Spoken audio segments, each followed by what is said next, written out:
आप लोगों ने जो फॉलो करनी है अपनी इस हफ्ते के अंदर। So this is the scheme for revision. कौन सी क्लास है आपकी? 9th। अब ये 9th आर्ट्स की बात हो रही है, ठीक है। तो सबसे पहले हम सब्जेक्ट्स देख लेते हैं, हमारे पास सब्जेक्ट्स कौन कौन से। तो टोटल कितने 9 सब्जेक्ट्स हैं? लो जी गनवाओ। एक तो हो गया इंग्लिश और जनरल साइंस और कंप्यूटर और जनरल मैथ आ गई और उर्दू और इस्लामियात है 9th 10th दोनों की, और ठीक ही उधर कुरान और IAS इख्तियारी, ठीक है। 1 2 3 4 5 6 7 7 सब्जेक्ट तो 7 बन रहे, तो 8 बन जाएंगे अभी भी एक। अच्छा 1 2 3 4 5 6 7 8 9, ठीक हो। तो ये हमारे सब्जेक्ट्स हैं। अब हमारे पास टाइम कितना है? 1 वीक। तो हमारे पास टाइम कितना है? 1 वीक। तो 1 वीक मीन 7 डेज। तो आज है मंडे और ये जाएगी टिल संडे तक, ठीक है। अब इंग्लिश के अंदर सबसे पहले आपके इम्पोर्टेंट सब्जेक्ट्स इम्पोर्टेंट चैप्टर्स जो हैं वो कौन कौन से हैं, तो वो आपने पहले पकड़ लेने। तो पहले जो 10 चैप्टर है, खैर सारे ही हैं, लेकिन पहले 10 चैप्टर्स ये आपको अच्छे तरीके से आने चाहिए। पहले 10 चैप्टर की जो ट्रांसलेशन है वो अच्छे तरीके से आने चाहिए। उसके बाद उसमें मौजूद जो शॉर्ट क्वेश्चन है, इडियम्स हैं, वो भी सारा कुछ बीच में शामिल है। इडियम्स जो सेंटेंसेस वगैरह हैं आपके वर्ड सेंटेंसेस, तो वो आपको अच्छी तरह आने चाहिए। फिर सारी नहीं, सिर्फ सेलेक्टिव, अब एक वीक है हमारे पास, टाइम थोड़ा है, सिर्फ selective stories, selective applications, letters होते हैं आपके? हाँ, लेटर्स नहीं होते, लेटर्स होते हैं, एप्लीकेशन नहीं होती। तो लेटर्स जो भी सेलेक्टिव हैं इसमें इंपॉर्टेंट, वो आपको मैं निशान लगा देता हूँ। तो उसको आपने अच्छे तरीके से प्रिपेयर कर लेना। सबसे पहले लेटर के अंदर जो उसका पैटर्न है लिखने का, वो आपके पास क्लियर होना चाहिए। आपको कन्फ्यूजन नहीं होना चाहिए जी एग्जामिनेशन हॉल किधर लिखते हैं जी, वो नीचे योर लवली सानिया एट से XYZ कोई ऐसी चीज़ आती है, यो सिंसेरली, ये चीज़ें आपको कन्फ्यूजन नहीं होनी चाहिए, ये कैसे लिखते हैं ये क्लियर होनी चाहिए, ताकि ऑन द एग्ज़ाम डे ऐसी कोई भी इशू ना हो। उसके बाद जनरल साइंस के जो हैं पहले 4 चैप्टर्स ये तो आपको फिंगर टिप पे आने चाहिए। हमने कहा कि हमारे पास 7 दिन है, अभी हम 7 दिन की डिस्कशन कर रहे हैं। तो पहले 4 चैप्टर्स आपको अच्छी तरह प्रिपेयर्ड होने चाहिए with its short question and long question. अब आपने ये नहीं करना कि पहले मैं 4 चैप्टर के शॉर्ट क्वेश्चन कर लूँ फिर मैं उसके जो है लॉन्ग क्वेश्चन करूँ। आपने क्या करना है कि आपने लॉन्ग क्वेश्चन को प्रिपेयर करना है, उसके अंदर जो भी शॉर्ट क्वेश्चन आने वो तो ऑटोमेटिकली प्रिपेयर हो जाने। रिवीजन सेशन के अंदर ज़्यादा चीज़ों को पकड़ा जाता है ताकि आपकी मैक्सिमम चीज़ें तैयार हो जाएं। चैप्टर 1 लिया, उसके इंपॉर्टेंट लॉन्ग लिए, पास पेपर जो मैक्सिमम टाइम आए हुए हैं उसको तैयार किया, फिर आपको खुद ही पता चल जाना है कि इसमें से शॉर्ट कौन कौन सा आया हुआ है, और वो आपके ऑटोमेटिकली प्रिपेयर है। वो लॉन्ग तैयार तो उसमें मौजूद बेसिक 3 4 5 शॉर्ट है, वो ऑटोमेटिकली तैयार रहने हैं। उसके बाद कंप्यूटर साइंस के कितने चैप्टर आपको बताए गए? 2 3 चैप्टर्स स्कीम के अकॉर्डिंग। पहला, तीसरा और चौथा, चैप्टर 1, 3 और 4, ये जो चैप्टर हैं ये स्कीम में एज ए लॉन्ग आने हैं, तो आपने इनको अच्छी तरह प्रिपेयर कर लेना है। इसमें भी शॉर्ट प्लस लॉन्ग, तो आप क्या करोगे, लॉन्ग क्वेश्चन तैयार करोगे, उसमें ऑटोमेटिकली जितने शॉर्ट्स आने हैं वो कवर अप हो जाएंगे। फिर जो बचेंगे शॉर्ट, जो लॉन्ग आपने तैयार किए हैं उसके अलावा जो शॉर्ट क्वेश्चन बचेंगे, अब फिर आप उसकी तरफ जाओगे। तो आपने इसे तरतीब से देखना है। अब 7 दिन है, इसको डिवीज़न आपने अपने लिहाज से कर लेना है। हो सकता है कोई चैप्टर छोटा हो वो एक दिन में तैयार हो जाए, हो सकता है चैप्टर लंबा हो उसको 2 दिन हाफ हाफ करके लगाने पड़े। तो देयर कैन बी, उसके 2 डिवीज़न हो सकती हैं या एक में ही हो सकता है। अब ये आप पर मुनसर है कि आप उसको कैसे वक्त देते हो। अभी जनरल बात हो रही है, इन डिटेल हम नेक्स्ट भी कर सकते हैं। अच्छा, मैथ के चैप्टर कौन कौन से?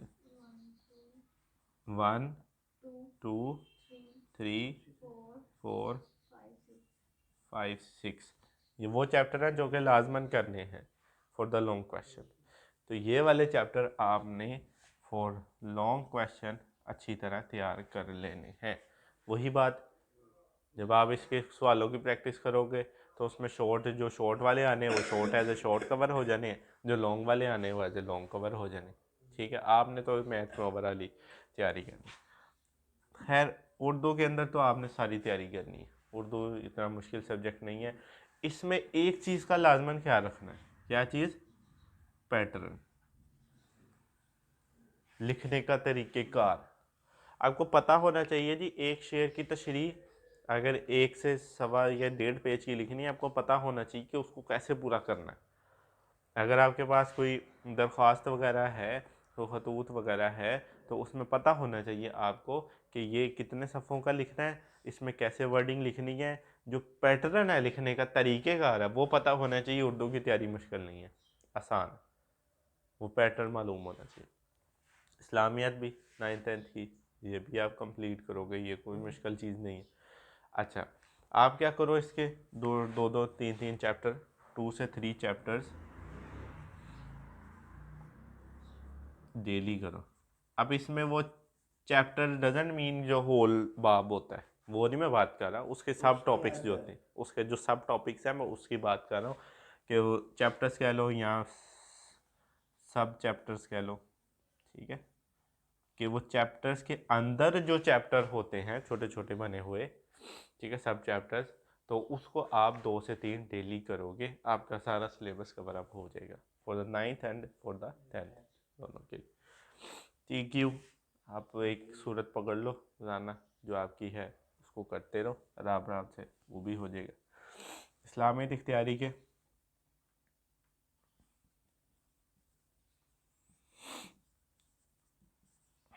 इस्लामियत इख्तियारी इसके कितने चैप्टर हैं?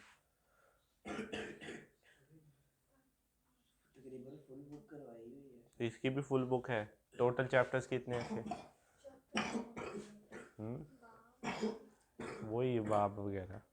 इसमें तो आई थिंक सो ग्रामर भी होती है, और उसके बाद अहादीस वगैरह भी, आयात वगैरह भी। खैर, इसकी भी प्रिपरेशन मुश्किल नहीं है, आप भी ऐसे पकड़ो कि एक बाब, एक चैप्टर रोज़ाना पकड़ लो। ठीक है, उसके बाद अहादीस मेरे ख्याल से कोई इतनी ज़्यादा नहीं है, तो एक से दो हदीस जो हैं वो रोज़ाना कर लो। फिर उसके बाद जो आयात भी हैं, अगर वो भी ज़्यादा नहीं है तो 1 से 2 आयात भी ज़्यादा कर लो। उसके बाद आपके जो ग्रामर का पोर्शन है इसके अंदर, वो भी आप डेली करो। ठीक है, अब ये तो जनरल सी स्कीम बन गई हमारे पास कि हमने करना क्या क्या है। अब हम आते हैं कि अब इनको वक्त कितना देना। 7 दिन है, हमने डिसाइड किया है टाइम सुबह 8 बजे से लेकर 12 बजे तक, और हमने डिसाइड किया है 4 बजे से लेकर 8 बजे तक। अब ये वो टाइम है जो कि हम आपको प्रोवाइड करेंगे, उसके अलावा जो टाइम बचता है वो आपने मैनेज करना है। ठीक है, सुबह 8 से 4 अगर हम इसे घंटे घंटे के डिवीजन करें तो हमारे पास 4 आवर्स बनते हैं। तो इनमें से अगर हम इसको IAS 9th-10th को इकट्ठा कर लें तो ये टोटल 8 सब्जेक्ट्स बन जाते हैं। तो इट मीन कि हम 4 सुबह कर सकते हैं, 4 शाम को कर सकते हैं। तो 4 आवर्स के अंदर हम क्या करेंगे, हम 2 कोई से भी मुश्किल सब्जेक्ट्स और कोई 2 से आसान सब्जेक्ट्स पकड़ लेंगे, ताकि हमारा ये ना हो दिमाग एक ही टाइम में लग जाए। तो हम एक इंग्लिश लेते हैं, एक साइंस लेते हैं, एक उर्दू लेते हैं और साथ में एक कंप्यूटर ले लेते हैं। ठीक है, 2 ये हो गए और 2 ये हो गए। इसको हम सुबह टाइम पर प्रिपेयर करेंगे। जनरल साइंस को सबसे पहले, क्योंकि इंसान जब सुबह सुबह उठता है तो उसका दिमाग बहुत ज़्यादा फ्रेश होता है, तो फ्रेश दिमाग से ज़्यादा चीज़ें दिमाग में कैप्चर कर सकता है। तो चैप्टर 1 पकड़ा, उसमें जो पास पेपर में इंपॉर्टेंट लॉन्ग आए हुए हैं उसकी प्रिपरेशन स्टार्ट की, उसको प्रिपेयर कर लिया। फिर आपने अब देखना है कि इसमें इम्पोर्टेंट शॉर्ट क्वेश्चन कौन से हैं। फिर आपको आइडिया हो जाएगा कि ये जो मैंने 20-25 अब शॉर्ट क्वेश्चन निशान लगाए हैं, इसमें से 10 तो मेरे लॉन्ग में तैयार हो गए, बकाया जो 10-12 रह गए हैं उसको आपने प्रिपेयर कर लेना। डन हो गया। इसको बेसिक आप 1 घंटे से लेकर 1 घंटा तो 30 मिनट दे लो। इम्पोर्टेंट है, ज़्यादा टाइम कंज्यूम कर सकता है। 1 घंटे से लेकर 1 घंटा 30 मिनट दे दो। फिर उसके बाद आपके पास कंप्यूटर आ जाती है। तो आप क्या करोगे, कंप्यूटर का भी चैप्टर 1 पकड़ोगे। अगर बहुत लंबा है ये तो इसको हाफ कर लो, अगर हो सकता है एक चैप्टर तो इसको शॉर्ट है तो उसको कर लो, ये जितना आपसे मैक्सिमम हो सकता है। इसके भी लॉन्ग क्वेश्चन इंपॉर्टेंट, उसको तैयार करो। फिर वही स्कीम, जितने हो गए शॉर्ट उसमें कवर, ठीक है, नहीं हुए तो जो इजाफी हैं वो प्रिपेयर करोगे। इसको भी आप तकरीबन 1 आवर दोगे। मिसाल तौर पे आपका 1.5 घंटा और इसको मिलाकर एवरेजली वो 1.25 घंटा लगा, इसमें भी 1.25 घंटा लगा, टोटल कितने हो गए हमारे पास, 3 घंटे। ठीक है, अब हमने 3 घंटे इसको दे दिए 2 सब्जेक्ट्स को। अब हमारे पास पीछे रह गया 1 घंटा। तो इसका मतलब हम आधा घंटा देंगे, इनफ है इसके लिए। ज़रूरी नहीं कि आपने इतना टाइम देना है। क्या सीखना है इसके अंदर, आपने पैटर्न सीखना है। आप पूरा साल क्वेश्चन आंसर याद करते आ रहे हो, पूरा साल ट्रांसलेशन याद करते आ रहे हो, अब जस्ट रिवीजन टाइम है। अब आपने जस्ट पैटर्न को फॉलो करना और वर्डिंग को पकड़ना है। पहले जो आप कह रहे थे जी, आप में थोड़ी कन्फ्यूजन थी कि इधर इज़ आना है, इधर एम आना है, इधर आर आना है, इधर एस आना है कि नहीं आना है, ये कन्फ्यूजन क्लियर करनी बस।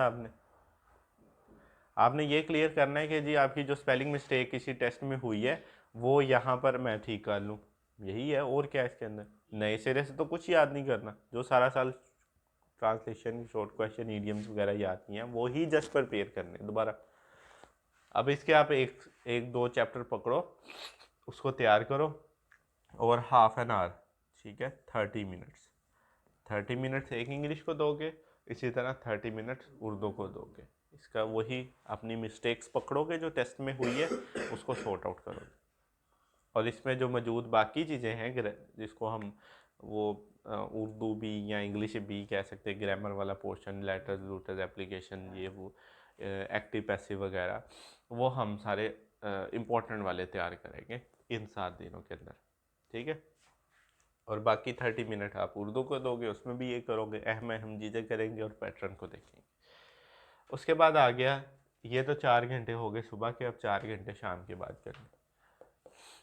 इसके अंदर हमारे पास सबसे पहले आ जाएगी मैथ, उसके बाद हमारे पास आ जाएगी ये बाकी सब्जेक्ट्स। मैथ को हम मैक्सिमम टाइम देंगे,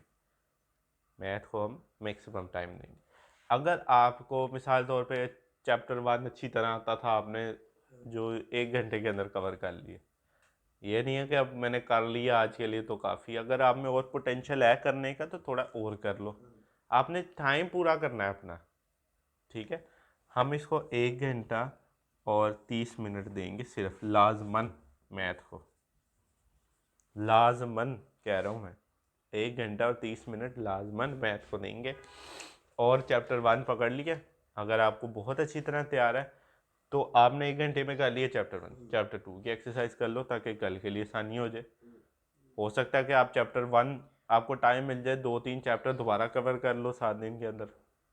ठीक है, तो 1.5 घंटा लाजमन आपने देना है। अब सुबह क्योंकि नमाज का कोई ऐसा मसला नहीं है, सुबह तो 8 से 12 तो कोई नमाज का मसला नहीं है सच फ़र्ज नमाजों में से, तो शाम को आपने नमाज भी पढ़नी होगी लाजमन। 4 बजे आए हो, 1.5 घंटे दिया, आप साढ़े उस ड्यूरेशन के अंदर अपने नमाज का भी टाइम रख लो। ठीक है, हम तकरीबन 30 मिनट्स जो है वो रख लेते हैं नमाज के लिए, जिसके अंदर हमारे पास असर और मगरिब की नमाज आ जाती है। ठीक है, मतलब हमारे पास अब 4 घंटे नहीं है, साढ़े 3 घंटे। ठीक है, 15 मिनट हमने असर के लिए रख लिए और 15 मिनट हमने मगरिब के लिए रख लिए। ठीक है, वो जो भी बीच में टाइम आए, हमने तो ओवरऑल अपना टाइम पूरा करना ही करना है, जो मैथ के लिए और बाकी सब्जेक्ट के लिए। अब हमारे पास 3.5 घंटे, 1.5 घंटा इसको दे दिया, 30 मिनट 2 घंटे निकल गए, तो हमारे पास 2 घंटे रह गए पीछे। 2 घंटे के अंदर हमारे पास 3 सब्जेक्ट्स हैं और वो तीनों ईजी हैं। बेशक माइंड आपका इतना ज़्यादा फ्रेश भी ना हो, इतना ज़्यादा रिलैक्स भी ना हो, फिर भी आप इजीली इनको कवर अप कर सकते हो। क्या करो आप हाफ एन आवर सबको दो, हाफ एन आवर आप बेशक 45 मिनट इसको दे लो, 20 मिनट इसको दे लो, 50 मिनट इसको दे लो। ठीक है, आप इसको 45 मिनट्स दे लो, इसको कोई 30 मिनट्स दे लो, इसको भी तकरीबन 45 मिनट्स दे लो। तो ये वो सब्जेक्ट्स हैं जो कि इजीली जहन में बैठ जाते हैं, कोई मुश्किल नहीं है इसमें। तो हम इस चीज़ को जो है इजीली अपने मैक्सिमम सिलेबस को इन 7 दिनों में कवर कर सकते हैं। अभी हमारे पे मुनसर है कि बहानेबाजी करके अपना नुकसान कर लें या फिर खुद मेहनत करके इसको बेहतर रंग दे लें और अपना मैक्सिमम टाइम यूज़ कर लें। यही कन्फ्यूजन थी, क्या करें, कब करें, कैसे टाइम मैनेज करें। ठीक है, अब कन्फ्यूजन है कोई नहीं है। बाकी रह गया आपके पास जो टाइम इजाफी पड़ता है, जैसे 12 बजे से 4 बजे के दरमियान, इसमें आप एक डेढ़ घंटा रख लो रेस्ट के लिए, बीच में नमाज टाइम और रेस्ट और खाना और सारा कुछ रख लो। चलो 2 घंटे रख लो, 2 घंटे रेस्ट के लिए रख लिए हमने, हमारे पास 2 घंटे अभी भी हैं अपने और काम करने के लिए। तो यहाँ से आने से पहले आपने क्या करना है, एक दफ़ा जो सुबह पढ़ा है, एक दफ़ा जो सुबह पढ़ा है उसको गो थ्रू हो लेना, क्योंकि रिवीजन अगेन एंड अगेन एक चीज़ को बार बार करोगे वो दिमाग में पक्की बैठ जाएगी। आपने सुबह पढ़ा ना, आप बड़े सेटिस्फाइड हो गए कि हाँ मुझे याद है, बेहतरीन किस्म का याद। जब आपने उसको दोबारा करना है तो उसमें जो माइनस माइनस चीज़ें रह जानी हैं वो आपकी ठीक हो जाएगी, नहीं तो आप इसी कश्मकश में रह जाओगे। अच्छा मुझे वो आता था, नहीं आता था, अच्छा वो मैंने फ़लाँ फ़लाँ टॉपिक पढ़ा था, वो सही भी तैयार हुआ था कि नहीं, वो चीज़ें सारी क्लियर हो जाएंगी, वो सारे मसाइल आपके ठीक हो जाएंगे। तो यहाँ से आने से पहले 4 घंटे के अंदर 2 घंटे रेस्ट के निकाल लिए, वो 2 घंटे जो बकाया बचे हैं उसको आपने एक दफ़ा सुबह टाइम जो भी तैयारी की है उसको एक दफ़ा दोबारा कर लेना। फिर आपने यहाँ तैयार होके आना, नहा धो के आकर तैयारी करके फिर दिन शाम को रेस्ट करके सुबह फजर टाइम उठना है। रात को मैं कोई बर्डन नहीं दे रहा, रात सोने के लिए, रात सोना है आपने रिलैक्स करके। सुबह फजर टाइम उठना है और तब उठ के आपने वो देखना है जो रात को पढ़ा है। अब आपकी थोड़ी सी मुश्किल रूटीन तो होगी, आपको तकरीबन जो है वो 12 घंटे पढ़ना पड़ेगा, 12 आवर। 2 घंटे वो जो 8 घंटे तो इधर हो गए और बाकी 4 घंटे जो हैं आपके घर में 2-2 घंटे की रिवीजन जो है, 12 घंटे पढ़ना पड़ेगा। जो है नॉर्मल जो एंट्रेंस एग्ज़ाम के जो स्टूडेंट्स होते हैं वो नॉर्मल पढ़ते हैं 16 घंटे, ये उनकी नॉर्मल रूटीन है 16 घंटे की। तो आप उनसे अभी पीछे हो काफ़ी, उनकी नॉर्मल उन्हें करना पड़ता है, नहीं तो उनका गुजारा कोई नहीं होता। तो आपने सिर्फ 12 घंटे पढ़ना है और 12 घंटे इंजॉयमेंट करनी, जिसमें से 8 घंटे आराम से सुकून करो, सो जाओ, अपनी नींद पूरी करो। कौन कहता है रात आप 1-2 बजे सो, आराम से टाइम से 10 बजे सो जाओ और सुबह फजर टाइम उठ जाओ। ठीक है, अगर वो जो 2 घंटे को रेस्ट मिल रहा है उसमें बेसिक आधा पौना घंटा घंटा एक सो जाओ, ठीक है, रिलैक्स कर लो। लेकिन आपको ये 7 दिनों में 12 घंटे अपनी ज़िंदगी के वक्फ करने पड़ेंगे ताकि आप मैक्सिमम मार्क्स अटेनिंग की तरफ जा सको। समझ आइए। Solve clear now. तो ये है जी 9th आर्ट्स की स्कीम ऑफ स्टडी।